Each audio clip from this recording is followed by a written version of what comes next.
What's up everyone, welcome back to the channel. Boozer here. Thanks for stopping by.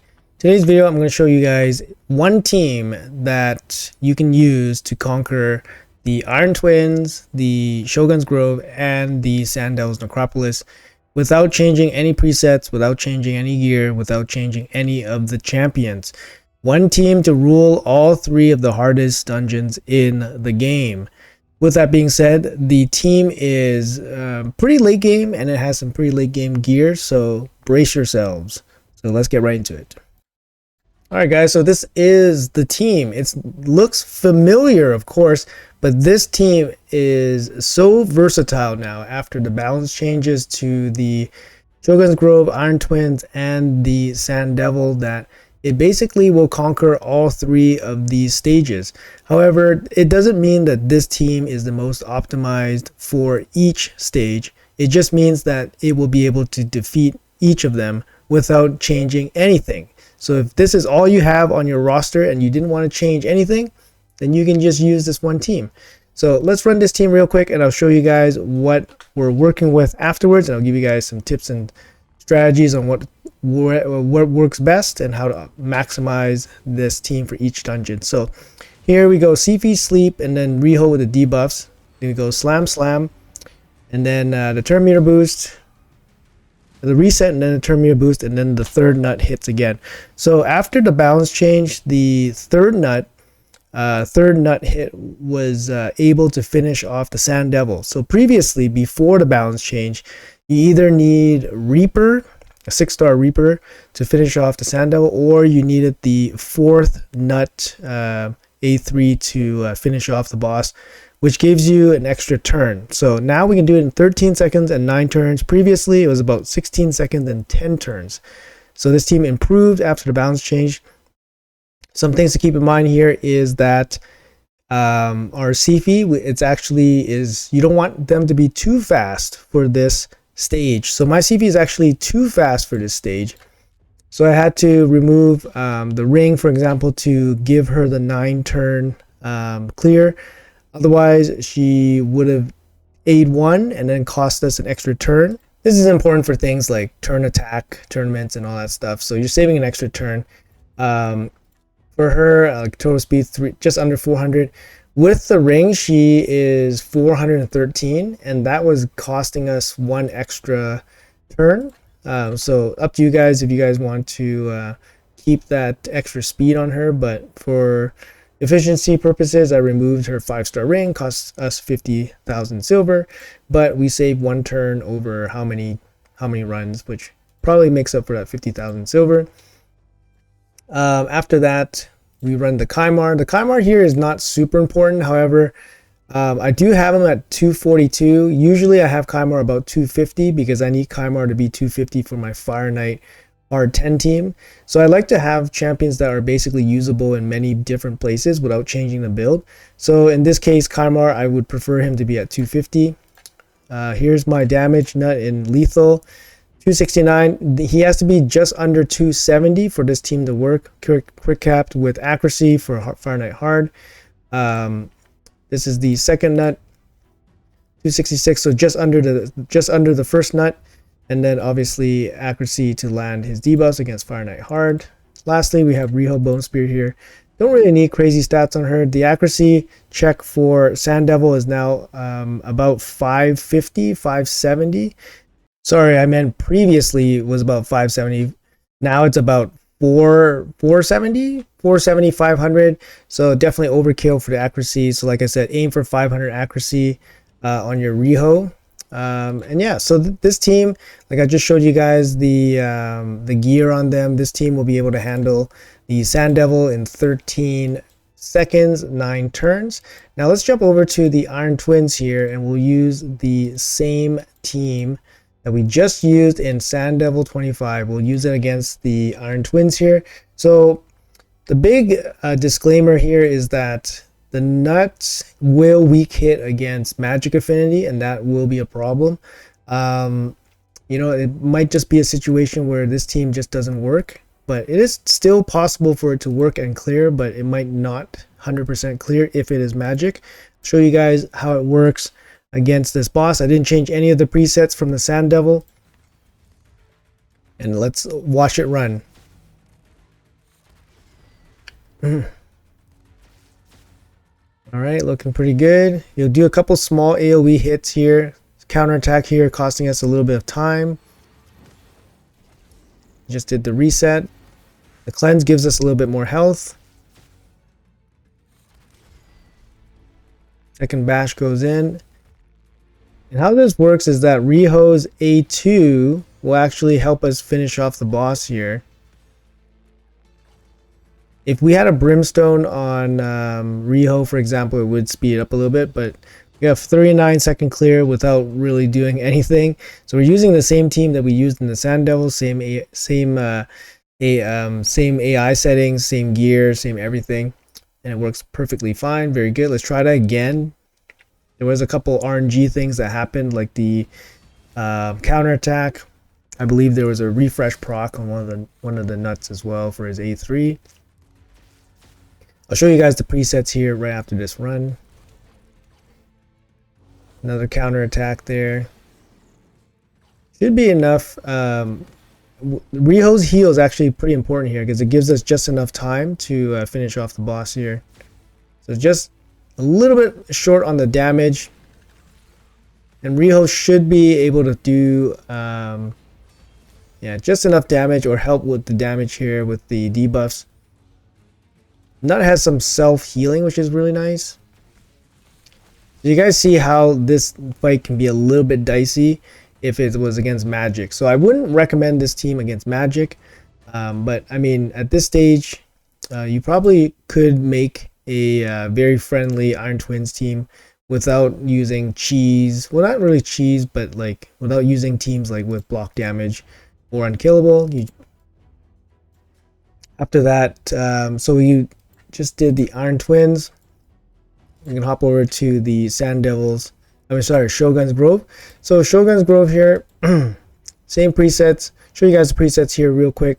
We take off the A2 on Nut because we don't want him to waste time counterattacking whenever he gets hit. So take it off. Sifi opens with the A1 just because Sand Devil requires this setup. Afterwards, it doesn't matter.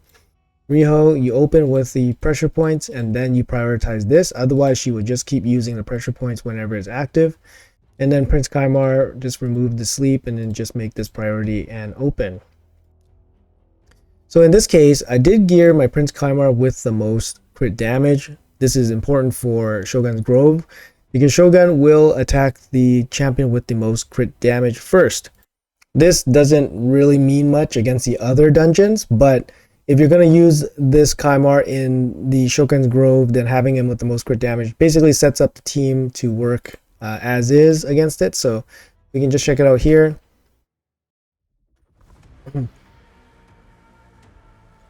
So you see Kaimar gets hit first. We actually get resisted a little bit. Alright, so you go bash bash, reset, boost up. Doesn't really matter about the, the cleanse pops in at the perfect timing. Boom, clear 21 seconds, same team, no real changes. The relevant part about this team is that Riho is at 282. So 282 lines up the speeds perfectly against the Shogun so that she can cleanse right after the debuffs. As long as she is at that speed, she works perfectly good against the Shogun, and then obviously against the Iron Twins it doesn't really matter, and against the Sand Devil she has to be at least 270. But if you plan on using the same Riho against the Sand Devil and the Shogun, have her at 282 so that she can land her cleanse at the perfect timing.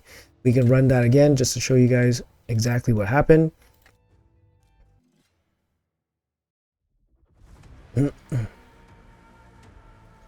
Enfeeble survives a crit hit. You gotta make sure your Kaimar can survive a crit from the Shogun. Boost, reset. He dies, but that's okay. Even though he's enfeebled, it's still okay. As long as he doesn't hit 40 stacks, you're okay. After 40 stacks, he starts not receiving, his damage reduction starts kicking in, and then you're in trouble. But you see there, even though Nut was enfeebled, he still went in with his bash and still did tons of damage against him.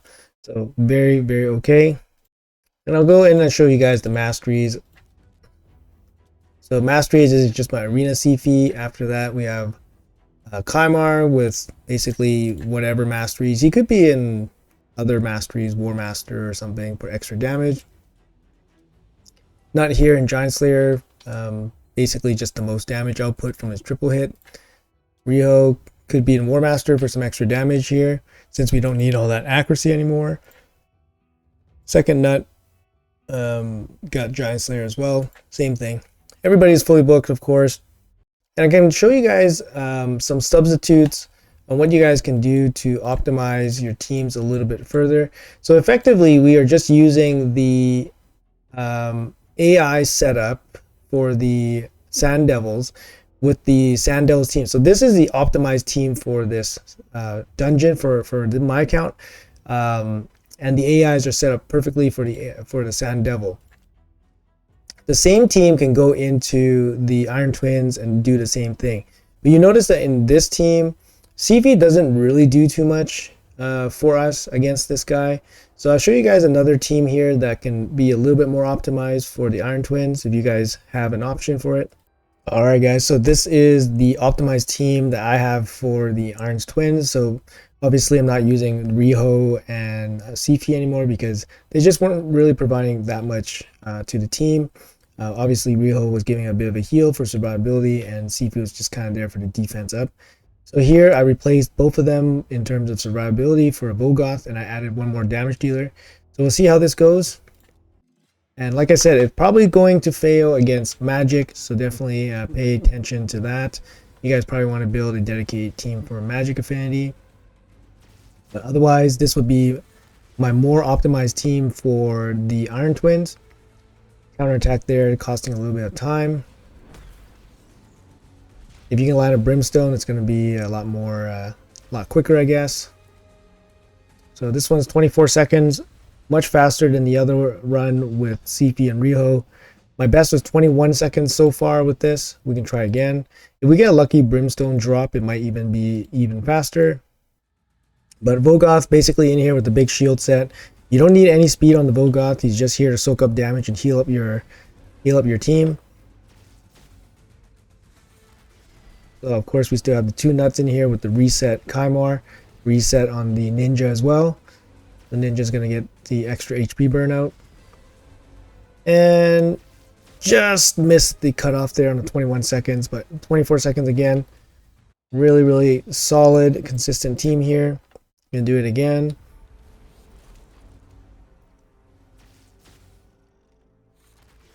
There we go. Vogoth doing a good job of keeping everybody alive. Big shield set, and then obviously when he gets hit, the healing comes out and keeps everybody alive. Brimstone just landed. One more hit, 21 seconds there. So it looks like 21 seconds probably the cap for this team. I'm sure there's going to be faster teams out there, maybe with like 3 nuts. Maybe would be faster, 3 nuts with the reset instead of ninja. Or maybe a big reaper at the end. But 21 seconds for this team, pretty solid, I would say.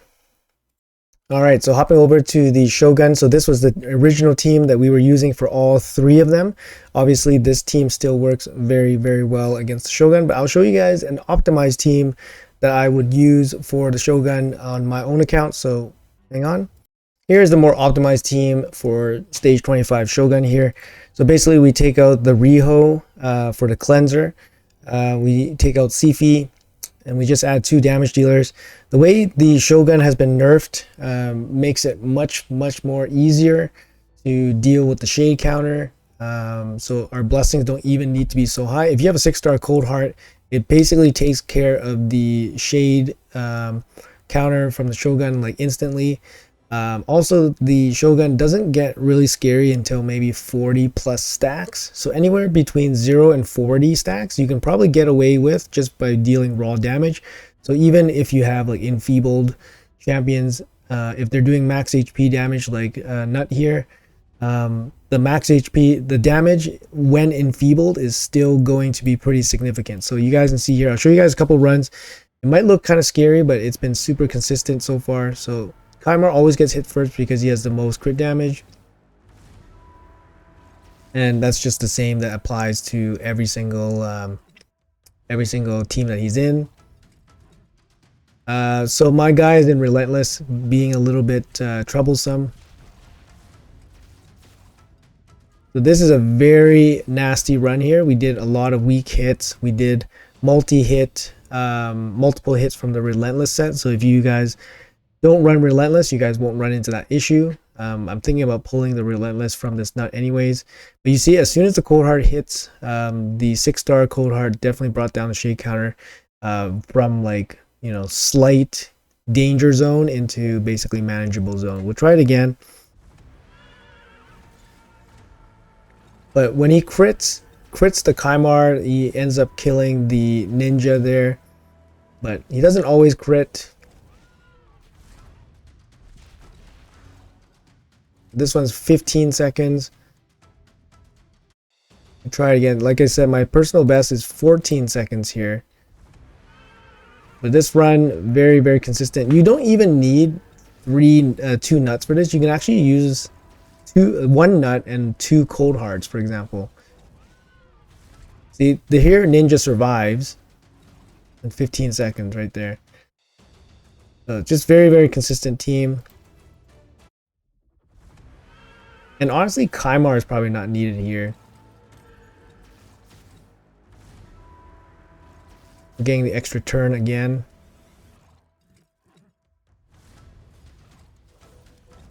Kind of just adds time, to be honest, the extra turn.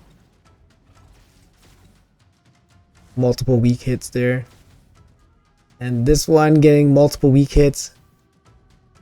Just barely landing it there. So you can kind of see how consistent it can be. Obviously, if you're going to run super, super fast, there might be some optimization that you can have to keep this team at 100%. But so far, it's been running pretty good.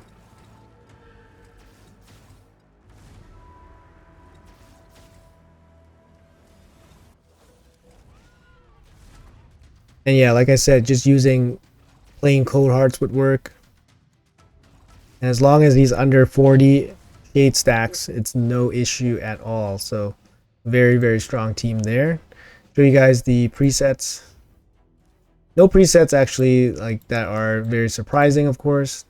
Cold Heart with the A2, Nuts with the A2s off, Ninja as is, Cold Heart with the A2 off, Kymar opening with the A3. And that's about it. I mean, super, super fast runs. The rebalances to the Shogun, Iron Twins, and Sandel has been ridiculously good for everybody. But unfortunately, some of the mechanics of the bosses, they obviously stay the same. Even though it's kind of increases the viability of some champions, it's still kind of the same things that work. For example, the Sand Devil is a really bad example of this, or really good example of this, because the Sand Devil basically still relies on Godseeker and Yuri for revive on death, or another revive on death type of build, or you have the double nut combo that kills the Sand Devil super, super fast before he has a chance to wipe the whole team. So mechanics in the Sand Devil are still there, and you know, it's obviously not very friendly in terms of finding comps that work for him. The Iron Twins now, they deal a little bit less. It's a little bit, not that it deals less damage, but he deals less damage, yes, because he does less retaliations.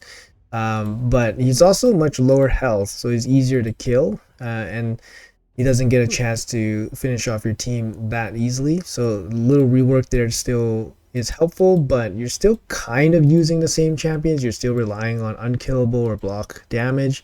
The Shogun is the dungeon that actually benefited the most from the rework. I think it got nerfed pretty hard, especially having the shade counter move up in threshold and having your blessed champions remove more shade. Definitely allowed more viable comps out there.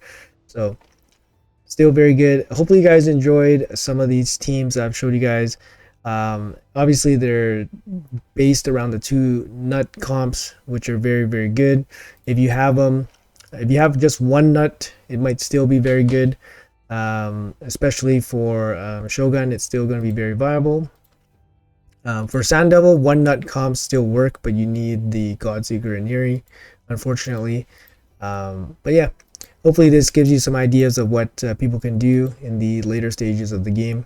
So let me know in the comments below what you guys think. Thanks for watching, everybody, and I'll see you guys in the next video.